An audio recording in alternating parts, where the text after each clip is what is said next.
വേറെ ആരെ വിശ്വസിച്ചാലും ഒരിക്കലും ട്രംപിനെ വിശ്വസിക്കരുത്. ഇന്ത്യ-US വ്യാപാര കരാർ യാഥാർത്ഥ്യമായതോടുകൂടി തന്നെ അമർഷം അടക്കാനാകാതെ പാകിസ്ഥാനും അമേരിക്കയും തമ്മിൽ നല്ല ബന്ധം പുലർത്തിയിരുന്ന രാജ്യങ്ങളായിരുന്നു. നിരന്തരം അസീം മുനീറും പ്രധാനമന്ത്രി ഷഹബാസ് ഷെരീഫും അടക്കം അമേരിക്ക സന്ദർശിച്ചിട്ട് പോലും യാതൊരു ഫലവും ഇതിൽ ഉണ്ടായില്ല എന്നതാണ് സമീപകാല ട്രംപിന്റെ നിലപാടുകൾ സൂചിപ്പിക്കുന്നത്. പഹൽഗാം ഭീകരാക്രമണത്തിന് പിന്നാലെ തന്നെ ഇന്ത്യയും പാകിസ്ഥാനും തമ്മിൽ നടന്ന സംഘർഷം അവസാനിപ്പിച്ചത് താനാണ് എന്ന് ട്രംപിന്റെ അവകാശവാദത്തെ പാകിസ്ഥാൻ പ്രധാനമന്ത്രി ഷഹബാസ് ഷെരീഫ് ഉൾപ്പെടെയുള്ളവർ തന്നെ പിന്തുണച്ചിരുന്നു. ഇന്ത്യയും US-ഉം തമ്മിൽ വമ്പൻ വ്യാപാര കരാർ പ്രഖ്യാപിക്കുകയും ഇന്ത്യക്ക് മേലുള്ള തീരുവ ട്രംപ് 50-ൽ നിന്ന് 18% തന്നെ വെട്ടിക്കുറയ്ക്കുകയും ചെയ്തതാണിപ്പോൾ പാകിസ്ഥാനെ കൂടുതലായി തന്നെ അമർഷത്തിന് കാരണമാക്കിയിരിക്കുന്നത്.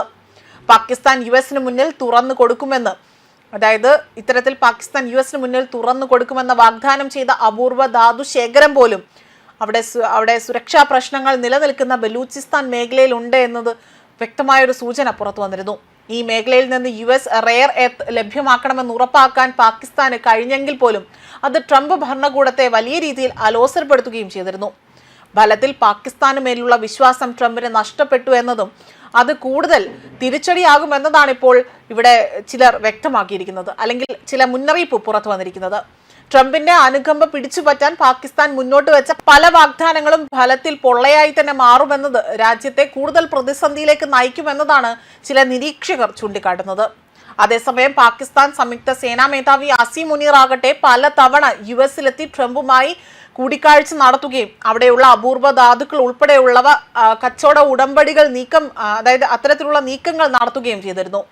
അസീം മുനീറും അതുപോലെ തന്നെ ഷഹബാസ് ഷെരീഫും ഉൾപ്പെടെ തന്നെ പാകിസ്ഥാനിലെ പ്രമുഖർ ഇതിനിടെ ട്രംപിനെ നൊബേൽ സമ്മാന പുരസ്കാരത്തിനായി തന്നെ നാമനിർദ്ദേശം ചെയ്യുകയും ചെയ്തിരുന്നു. ഇതെല്ലാം തന്നെ ട്രംപിന്റെ പ്രീതി അവിടെ പിടിച്ചുപറ്റാനുള്ള ശ്രമത്തിന്റെ ഭാഗമായിരുന്നു. സംഘർഷം അവസാനിപ്പിച്ചത് താനാണ് എന്ന് ട്രംപ് പല തവണയാണ് വാദിച്ചത്. എന്നാൽ ഈ വാദം പാകിസ്ഥാൻ അംഗീകരിക്കുകയും എന്നാൽ ഇന്ത്യ അത് തള്ളിക്കളയുകയും ചെയ്തിരുന്നു. നൊബേലിനായി തന്നെ ട്രംപിനെ നാമനിർദ്ദേശം ചെയ്യുവാനും മുതിർന്നില്ല എന്നതും ശ്രദ്ധേയമായ കാര്യമാണ്. എന്നിട്ട് പോലും ട്രംപ് ഇന്ത്യയുമായി ചേർന്നുകൊണ്ട് വമ്പൻ ഡീല് പ്രഖ്യാപിച്ചതും തീരുവ പാകിസ്ഥാനുള്ള 19% കുറച്ചതുമാണിപ്പോൾ പാകിസ്ഥാനെ കൂടുതലായി തന്നെ വെട്ടിലാക്കിയിരിക്കുന്നത്.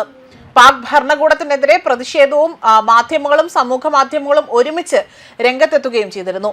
അതേസമയം വൈറ്റ് ഹൗസിൽ പോയി ട്രംപിനൊപ്പം ഇരുന്ന് ഡിന്നർ കഴിച്ചതും നൊബേലിന് നാമനിർദ്ദേശം ചെയ്തതും ഒക്കെ തന്നെ വെറുതെ ആയില്ലേ എന്ന ചില പരക്കെയുള്ള ചോദ്യങ്ങൾ ഉയരുന്നതിന് പിന്നാലെയാണിപ്പോൾ പാക് ഭരണകൂടം തന്നെ കൂടുതൽ വലിയ രീതിയിലുള്ള പ്രതികരണങ്ങൾ നടത്താതെ തന്നെ വെട്ടിലായിരിക്കുന്നതും.